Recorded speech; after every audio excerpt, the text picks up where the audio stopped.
Do-do-do-do. There you go. There we are. All right. So we were talking about what motivations are needed to get started back into practice, g- given, well, I'm hearing an echo really hard. Hard to think when what I hear is a half a second behind me. Uh, so I don't know why the audio is there like that. Let's see what it's like now. Now it's not so bad. Ah, that's good then. Yeah, I think maybe if I speak very softly, it won't come on. Um, so I made the analogy of that if we have a job to do, that we can see the results, like you have the lumber and the building materials and the tools, and you have an idea of a house, then that will be enough motivation. That idea of the house plus the point that because you already have all the building materials and all the tools and everything here now, that makes the job of building the house a lot easier. And so you can see the tools, and not only the tools, but the skills, because some people without any skills would come and look at those tools and that lumber and say, oh no, like, oh. But when you have the skills, okay, so, but you still have to have that image or that vision of the house. If you don't know what to do with the lumber, even if you have the building's materials, you'll probably not build anything because you don't know what to build. And this is really a big problem that I see with students of meditation is that they don't have set for themselves some very immediate and reachable goals. Right. And so that's what I would like to work with you today on. And I've already been, it's almost a favorite topic right now uh, because it's what I'm talking about most specifically is anapanasati. Step 10 is referred to is the skill of gladdening the mind. And when I say skill, I'm talking about training. That as we Mm-hmm. breathe in, we develop the skill of gladdening the mind. And as we breathe out, we can develop the skill of gladdening the mind. Now, Mm-hmm. the time when we do that, the most important is when we recognize that the mind has wandered away. Mm-hmm. Because when the mind wanders away, that's when most humans become more reptile like in the sense they see themselves as a failure. They put themselves in a Mm-hmm. victim's position. Like, in fact, when you see the mind wandering away, it does feel like that you're a failure. Because after all, Mm-hmm. the instructions are is to watch the breath, right? Mm-hmm. So you're not getting much benefit out of it when you see the mind wandering away. But if we can change our attitude about that, then we can see that, oh no, the mind was wandering away, whether we saw it wandering away or not. That Right. having the mind wander away is like normal life. That's what it was like before we ever started meditation, was the mind just wandered around from here to there, and we did a whole lot of liking and not liking or whatever like that. Uh, when we live our lives like that, there has been a centuries long discussion that had far too much religious connotation built into it to get down to the issue. But the issue is called free will. Right. All right. People who run by an automatic program, a deep old program that comes through our DNA that's lodged in the reptilian brain and that we call living instinctually, that kind of thinking then keeps us stuck in patterns that keep us from being able to go places and do things. Right. And not only that, but we're doomed to fall into the same ruts and run into the Mm. same trees and go over the same cliffs over and over and over again because we don't have the quite ability to wake up to see what's going on. And that the problem then is that when we do wake up and see what's going on, generally the reaction is, oh no, we don't like Yeah. what's going on. And so it's actually easier to stay asleep in the sense that ignorance is bliss until we finally go off the cliff or into the rut or into the tree or whatever like that. And then we find some way of surviving, but then we're back into that sleepy kind of unknown state again. So the first thing that we need is a new view. And that new view is that we can wake up and come out of these old instinctual programs. Right. That there is change. It's possible. We can change. That's, in fact, most of the important quality of anicca, or that teaching of the Buddha, anicca, dukkha, anatta, that things do change, therefore they can change if we put the right effort into it. Right. All right. And that we can change it at the right time. If we can see it at the right time, we can put in the right effort. And that along with that, it requires a new attitude. And that attitude that we're talking about is to gladden the mind, to make it happy. And that Right. the real issue is that when people are in fact asleep and living in a sleep, that when they do wake up, they don't like it, when in fact the reality is that they should enjoy that, because before they were asleep and did not see what was going on, and now they're awakening. Let's enjoy the fact that we're actually awakening. That's something that's new. That's the sati. So when we become alert and awake to see what's going on, often we don't like it. But we need to change our attitude or change the focus from, I don't like it because my mind wanders away, into, oh, I like it because I can see it. Right. Oh, wow, I can see that stuff. Oh, wow, that stuff is so painful, and for a moment I can come out of it. Right. So you need to give yourself that joy, that gift, that kick of juice of saying, yes, I can. Yes, I can see the mind. And then the next part is to actually, in fact, because you're doing that, you've actually successfully done a very important thing, and that is that you, in fact, have chased the hindrances out of the mind. The old poor me sucker victim is not in the mind now, because you are now rejoicing over the fact that you are successful at seeing the mind wandering away. Right. This is why the first four items on the Eightfold Noble Path is right view, right attitude, right sati, or the ability to remember what's going on.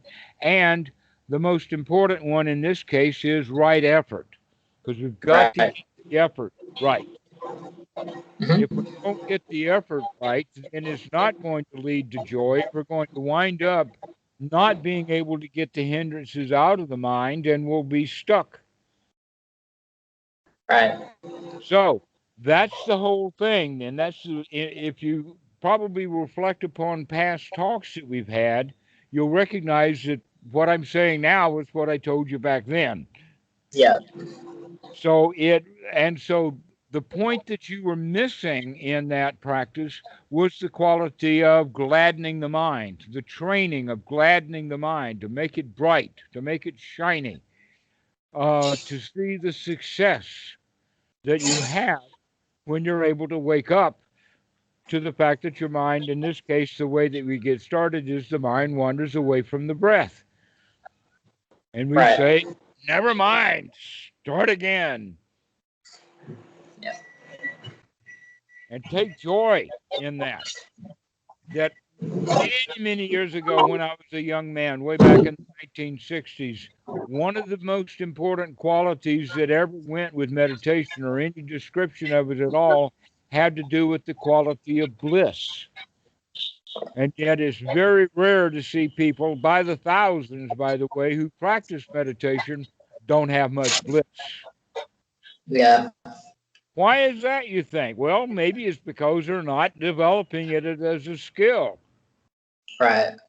That's been partly missing, and what has arrived as Western Buddhism has left that quality off of the menu, where the Buddha made sure that it was there and prominent.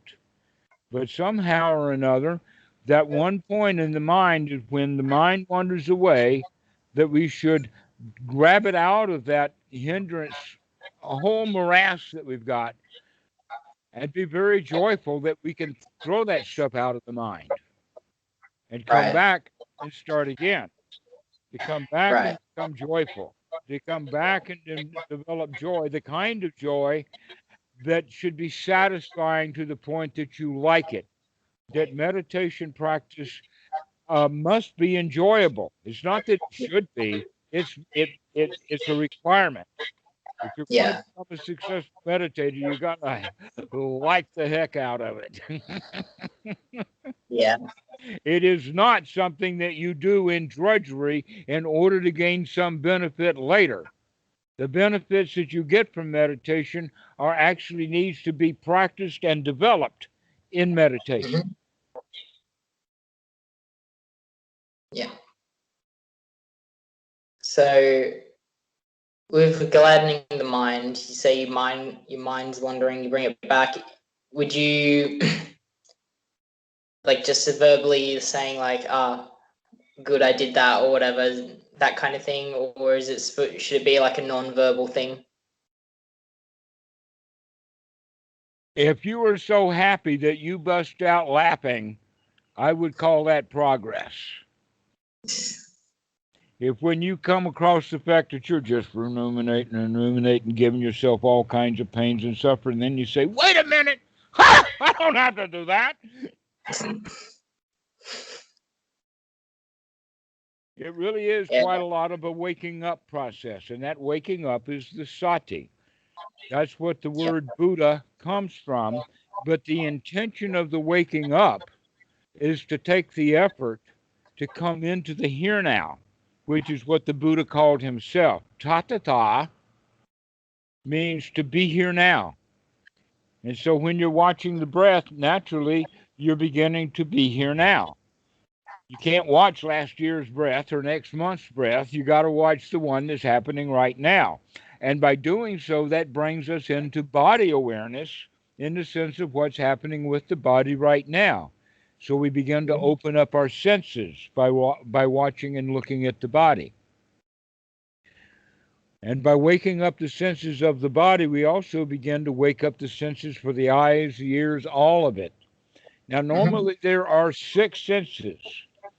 5 of them are associated with the outside world: the eyes, the ears, the nose, the tongue, and the feelings of the body, tactile sensation and proprioceptic. But the 6th sense is the mind. And what we Right. need to do is to get out of that 6th sense and come back into the actual senses that are in this present moment. Right. That's Okay. that's much of what the job of waking up has to do, is to get out of our dream, our daydreams, our thoughts, our ruminations about the past and the future, and I like this and I don't like that, and I want that car, and all that kind of stuff that's all mental, and come out into the reality of the moment, of the here now. That is actually quite a flood. There's a lot going on right now, but while we're thinking about something else, we're not here. Yeah. I've noticed that it does seem to make everything go all dull outside and sucks you all into your, wherever you want to say it goes. But yeah. So getting that whatever was stored in the mind out as the objects of perception, and start using the body itself as Yep. the object of perception, including the mind training of joy, of gladdening the mind, so that as you gladdening the mind, that will give you pleasure in the sense of feeling, that you'll feel pleasurable. But we don't work directly with pleasure. We work directly with the mind in the sense of these ideas through attitude. That Right. attitude change is really important. Once we change the attitude, and instead of feeling bad about what happened, we can feel really good that we saw it. Right. Okay. We get really good at catching things. Mm-hmm. So when you said we don't work with pleasure directly, would that be like you feel breathing into, say, like your stomach or whatever? You don't focus on how, if it feels good, like it feeling good or not. You like tied into the sensations of the actual stomach moving or whatever, and then you leave the pleasurable feelings in the background. Actually, no, it's actually quite okay to enjoy the sensations of the body directly. That it feels Right. good to take a deep breath. If you take a deep breath after not doing a lot of deep breathing, that you can actually feel the lungs themselves open up and expand, and those sensations are quite enjoyable. That it's really okay. A lot of people, let us say, they read a book on Buddhism that has 10 chapters, and on the last line of chapter 10, it says to be equanimity or accept all things. And then they realize, oh, that's the final goal. Let's practice that. And that's not the path to the goal. Right. That we have to actually begin to control the mind.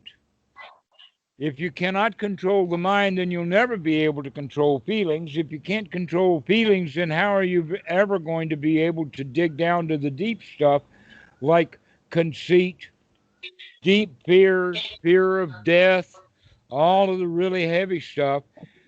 Only needs one thing, and that is the ability to change your mind at the right time. And the way that we're going to change it is out of hindrance into joy. Right. Because that's all you'll ever need to do, no matter how bad or how rough or whatever depth of knowledge and wisdom you have. It still comes down to this one point: can you gladden the mind? Wow. Can you make it bright and shiny enough to accept all that crap that you're supposed to accept at the end of chapter 10 and really can't?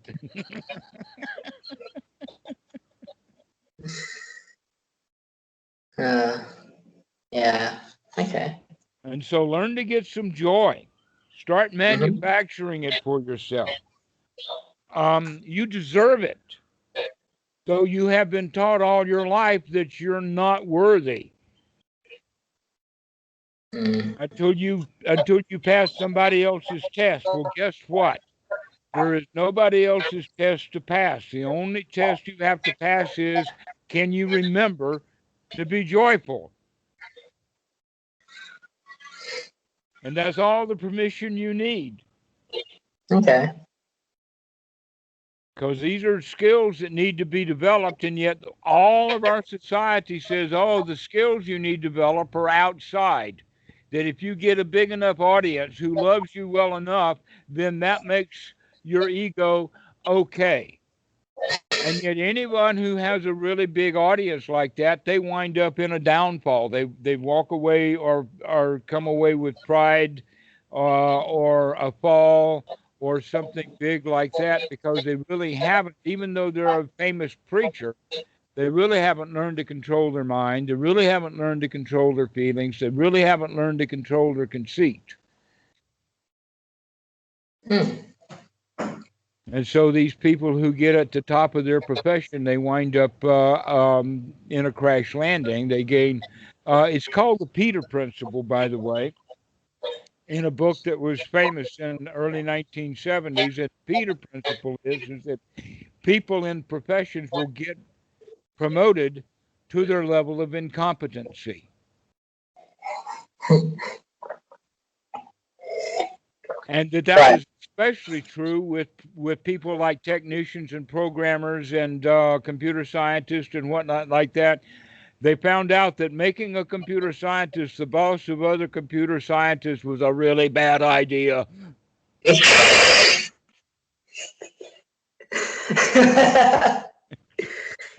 Yeah, I can understand that. They will eat each other alive. Yeah.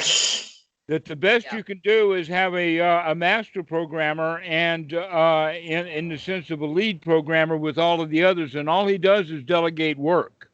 But he does not judge anything. He's got no control over salaries, no control over positions or anything like that. The only thing he's got control over is dishing out the work.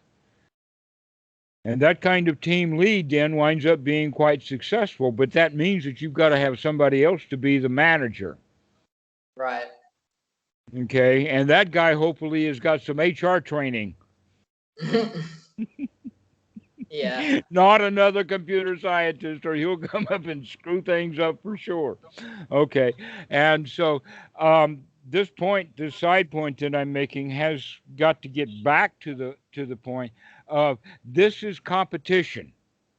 And that deep levels of competition are difficult to see and difficult to root out of one's mind because they are so closely associated with the instinct of self-preservation. This is, in fact, how the mind bubbles this stuff up out of the self-preservation instinct, that its whole job, if it's the organism preservation instinct, then its whole job is to be on alert for any dangers. Right. That was probably a good idea a million years ago, or even 100,000 years ago. But now we live in a society that's relatively safe. And yet look at how much people feel insecure when the reality of the situation is they're perfectly safe. There's no danger. So why should people feel full of fear? The answer is because the fear is in their mind, spinning and spinning and spinning, coming out of the fears of the instincts that are not operating from the reality of the situation. If we come and live in reality, then we can see there's really nothing to fear here.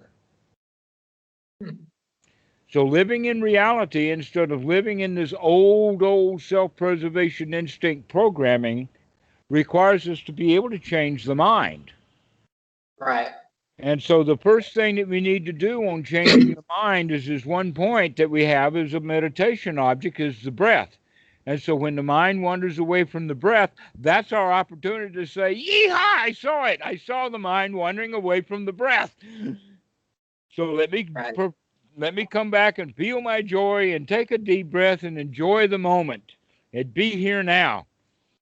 And see how long we can maintain that, and then the mind will wander away again. And never mind that it wanders away. The point is we can see it again wandering away, and we say, yeehaw, I can see that stuff wandering away again. And that's the pattern that we have over and over and over again. That's the practice. That's why we call it a practice, because it'll happen over and over and over again. The mind will wander away. That's the nature of the human mind. The question is, can you catch it wandering away and then put it back where you want it? Right. Over and over again. Over and over and over again. And every time that we do it over and over and over again, we give ourselves a little jolt of happy juice. Okay. A little jolt of happiness. Oh, yeah, I can see the mind. I can see it. And so that's the first step. Back to that first step of having joy. If you have joy at seeing the mind wandering away, because actually the joy is in the seeing, not in the mind wandering away itself. Right. It's upon your focus. If you're focused on being able to see it, then naturally you're going to be quite joyful when you're successful at being able to see it. Right. So that's the change of object. You change the object from the mind's hindrances of the mind wandered away into seeing that the mind has wandered away, because now we can do something. Now that we've seen it, we can have a new attitude. And that new attitude is joy, of happiness, of contentment. And so we start developing those things as skills. Joy is a skill to be developed. All right. That's why the Buddha talks about it in training, to train the mind to be joyful, to be gladdened. Okay. Okay. Yeah, that makes sense. Yeah. So just basically congratulating myself every time I see my mind wandering away. Mm-hmm. All right, I can do that. And that leads to enjoyment of the present moment. This is really a nice moment. Oh gosh, it's really nice moment. Okay. How is something I often wonder, because you see some people talking about like how closely watching the mind, like how what counts as mind wandering and stuff, like because I get distracted a lot when I'm doing just breath meditation by like my internal imagery is quite strong. Like I have just like lights sort of flashing a lot, and like it'll be like the breath is in the background and then that'll be in the foreground, and I sort of just try and move back to the breath at the center. But should it be Okay. sort of like You could also go so far as to say to enjoy the show right? in the present moment, because hindrances don't give you that kind of stuff. What you're actually looking at is things that are happening in the body naturally, and you never saw them before. Right. Now that you're seeing that stuff happen, enjoy it. Get in touch with the body. That's the teaching of the Buddha, is to know the body, experience the whole body, including Right. how the eyes work. Everything worthwhile of looking at. Always in the here now. Mm-hmm. Mm. Okay. Um, I so with like sort of sitting tension and stuff. I've been mostly doing laying down meditation when I do it. I want to try and sit again, but I have I find I can't really find a good position for my hands without they get sort of electric-y after a while. Like I'll either do. Usually, I just place them on. I sit sort of Seiza style. So like Seiza cushion between my legs. When I you put my use the hand. word electricity, are you talking about sensations that are pleasurable or sensations that are unpleasurable, or sensations that you're not sure about and curious about? I guess it's not really altogether unpleasant. Sort of gets there after a while. It just feels quite like if I do like sort of like a hand thing like that after a while, feels like one hand. Yeah. Feel like one hand sort of pushing down further on the other. Okay. Yeah. So I don't know, I just I've been doing some stretches and stuff and like trying to get my body a bit more limber before I meditate, which helps a bit. Do you enjoy doing that? Yeah, that's fun. That's an important point. Right. Always, yeah, take that enjoyment. So stretch and enjoy, and then sit. And whatever the body is doing, use that as a point of investigation. So if you feel electricity, then investigate that electricity. It's Right. probably not going to hurt you. Yeah. That you're actually just experiencing things that the body does on a regular basis. Now you're watching what's going on, and so enjoy that. That's an important quality also, of enjoy the sensations that are in the body, whether Right. they're deep inside or on the surface or whatever. Enjoy the sensations that you experience. Even if it's pain, you can enjoy it in the sense of, like for instance, a scratch or an itch. But rather than scratch it, we can have the joy of having the strong mind of not scratching it, knowing that if I scratch that itch, especially here in the tropics, it'll get red, tearing the skin, making it worse, perhaps even bleeding. So scratching here, not a good idea.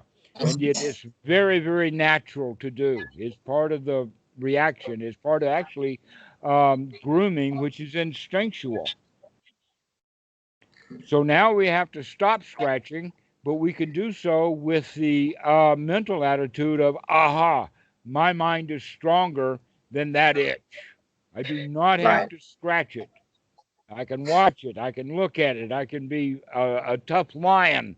I do not have to be a victim of my own itches. Mhm. So that sort of, and I guess that attitude would go towards like posture pain, like just whatever pains on the cushion you get as well.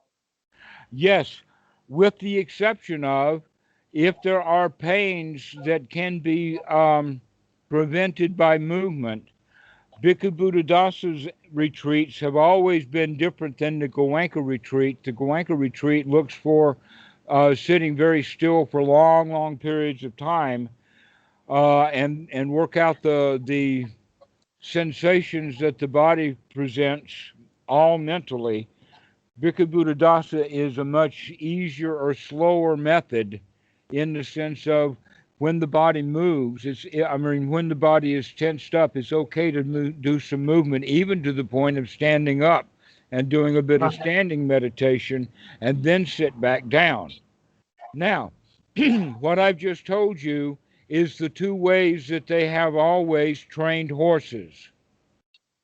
There is the Western cowboy method, and then there's the Eastern European up to do way of training horses. All right. What does the cowboys do? They they put the horse in the corral.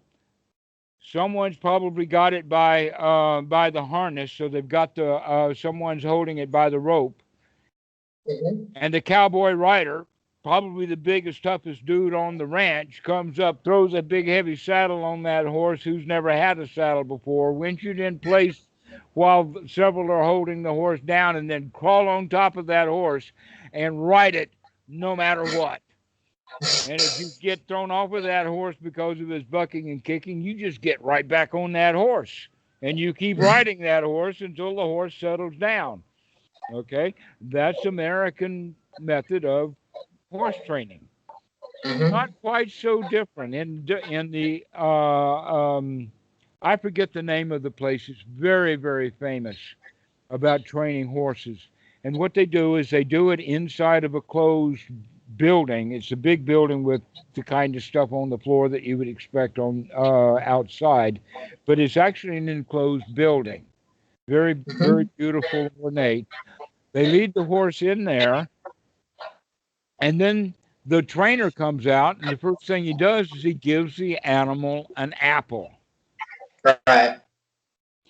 He makes friends with this pony. He hugs Mhm. the pony. He gives the pony food. He makes really good friends with him. No halter, no bridle, nothing. Just the Mhm. owner or the trainer and the horse. And he gives him a lot of love and affection. He does that for a day or two. The next day he comes out, and now the trainer himself is wearing a saddle Mhm. on his shoulder. And he shows it to the pony.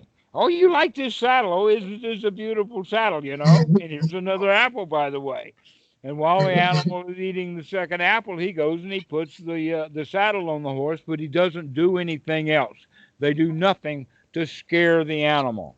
To where the Mhm. American method is take control of the animal, never mind what the animal is feeling. That's much Right. more of the Goenka or a particular Asian, perhaps we could even say that's the Burmese way of doing it. Is you Mhm. climb onto that body in the sense of you set that body down, you keep it still, and you work things out. Yeah. But we're taking the easy approach. Mhm. Okay, so be easy with your body. You can still do Right. all of the training needed. In fact, these horses that they're training in this method wind up being better trained than the American horses. Right. And they take about the same period of time. About a week Mine's or just, two to train a horse. But one way is doing it by taking care of it and gently doing it and getting a lot of joy and gladness. And the other one is ride 'em cowboy. Get on that thing and own it. right. I don't recommend that you do it that way, and I think in a way that's the kind of way that you've been doing it. Yeah, pretty much. I try not to move too much.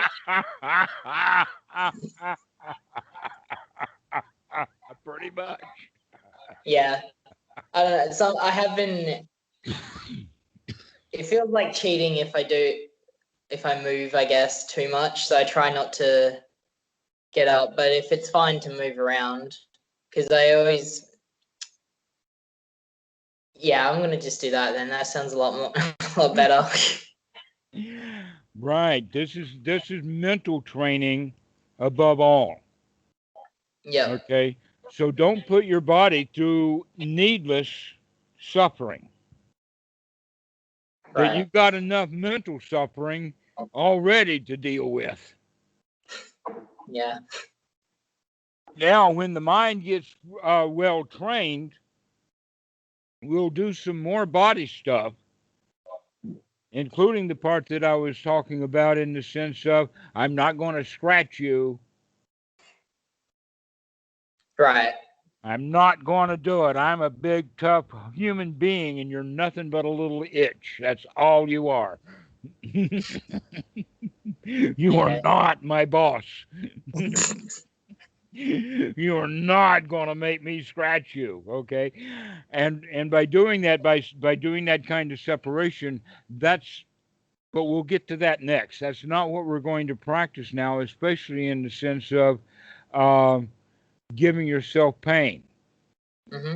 Okay, that there's actually many things that you can do with that itch. One of the things you can do is caress it. Another one is we can put some medicine on it.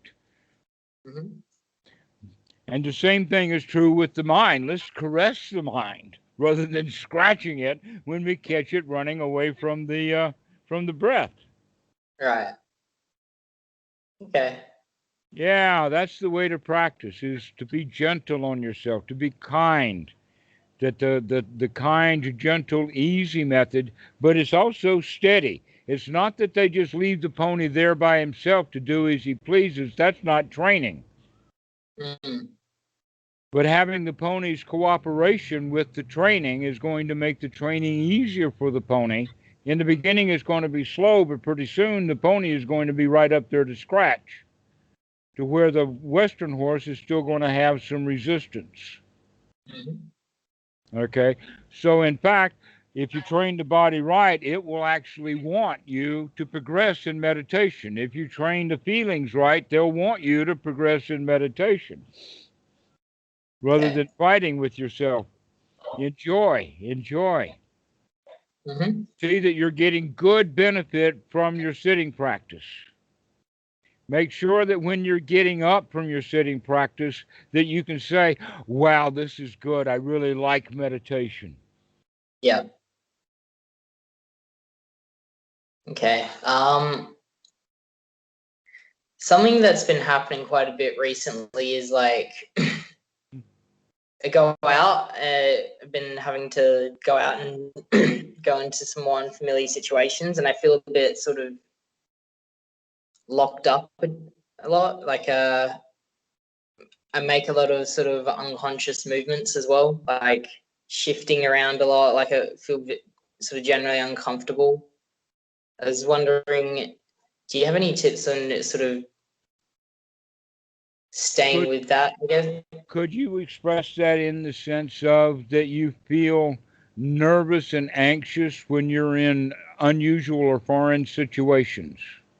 Yeah, pretty much. That's a human condition. Right. Everybody has that. And there are things that you can mollify it in the sense of softening it, but it will be more advanced practice to deal with that. That in fact, would be possibly of the 10 fetters, this is fetter number 9, which is restlessness, and it always gets stirred up when we're traveling or in unfamiliar situations. It comes up in, let us say, a child the first time that they have to perform in public on their own, that they call it butterflies in the stomach and all kinds of other stuff. Mm-hmm. All right, and it takes someone who's fairly good master of his mind to be able to say, "Down, boy, never mind. We can be cool. We can be Right. okay." And in fact, another situation that I would say that we can look at that as kind of an extreme, but not as extreme as things could get. But the extreme would be that you just got arrested. They've got you Mm-hmm. handcuffed. They put you in a room. More than likely, that room has a couple of three chairs, one you're sitting in, a table, and a wall covered mirror and a door. And that's all there is. And they leave you in there while they go on the other side and look at you for a while, making you uncomfortable more and more. And then they come in and team up on you. There's always two cops come in, the good Mm-hmm. cop and the bad cop. Okay? Yeah. Their whole intention is to make you uncomfortable Mm-hmm. so that they can control you. That's a really tense situation. Can you go into that situation and when the cops come in, say, "Hi, guys, I've been waiting on you. Come have a seat, enjoy. This is a really nice table." In other words, just completely discombobulate them. Why? Because you're present. You're here now. You are not under the intense pressure that they intended to put on you under because you've got your mind.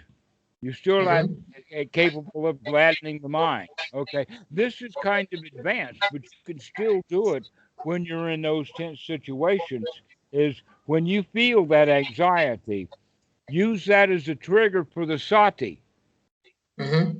Okay. So that as you recognize, oh, I'm feeling really tense right now. Well, what will I do? Well, we'll consider that tenseness is a hindrance. Let's breathe into it. Take a deep breath. I'm really happy I saw that stuff because otherwise I'm going to suffer with it and not even know that I'm suffering while I'm sitting here really tense and upset, looking at my clock and wondering what's going on, all of those movements. And the guy who's Mm-hmm. doing all of that stuff, he hasn't a clue of how upset he is. But once you can see it, once you Mm-hmm. check it out, then you can do the same thing. You can say, "Oh, I'm really glad that I can see that stuff. Let me breathe into it and watch it for a while." Mm-hmm. hmm Okay. That's the way that you deal with that. All Okay. right. So if you're, for instance, going on a boat trip, because here on the island, whenever we leave the island, we have to leave the island on one of these big boats, either a big catamaran or a ferry or whatever like that. While we're on the ferry or that catamaran, just sitting there and breathing deeply is a really good thing to do because otherwise everyone is thinking about, "Oh, I've got so much to do when I land. Oh, we've got to get off the boat. Oh, where's my luggage? Oh," and and so everybody there is tense, unhappy, and upset because almost every one of them is in a new environment. The only ones who are not in the new environment are the ones who regularly pass, plus the The workers skipper. on the boat, right? The skipper and the crew, because they've done it over and over and over again. Yes, that newness, the unsureness that comes with newness, always brings up what we will call unskillfully anxiety. Yeah. Okay, and I call it unskillful because anxiety is how it manifests itself, but the underlying action that's going on is restlessness, that we feel unsettled. Mm-hmm. So, practicing meditation is actually practicing getting really settled. So, your Mm-hmm. settling of the sitting practice then would be really beneficial if you're going to do that the morning of a trip where you're going to have to go out or do something that's new. Make sure that Yeah. you get some meditation time in with the thought of, as I sit here, I'm settling myself so that I'll really enjoy that thing that's going to happen this afternoon that is new and possibly dangerous. Okay. Thanks for that. That's helpful, because I do actually know, I guess, I do catch myself actually sort of locked up, and then I I try and focus on like something in the environment itself instead of like just my body. So like, Yes, that's the natural thing because we don't know where the danger is coming from. That's very instinctual behavior that you're talking about. right. But after you do that a couple of times, you recognize, really, there's no danger here. I don't see any big gorillas or big people with clubs or guns pointing at us or anything like that. There's really no danger. Right. Oh, the boat's not sinking. There's no danger. And yet we're all just so uptense and uptight. Okay. So as you see the reality for yourself, then you'll recognize there's really nothing to fear. And I can wake up out of my fear, take a deep, happy breath, see that anxiety, and kind of enjoy it and start to enjoy your waiting time. Mm-hmm. So, okay. Yeah, that makes sense.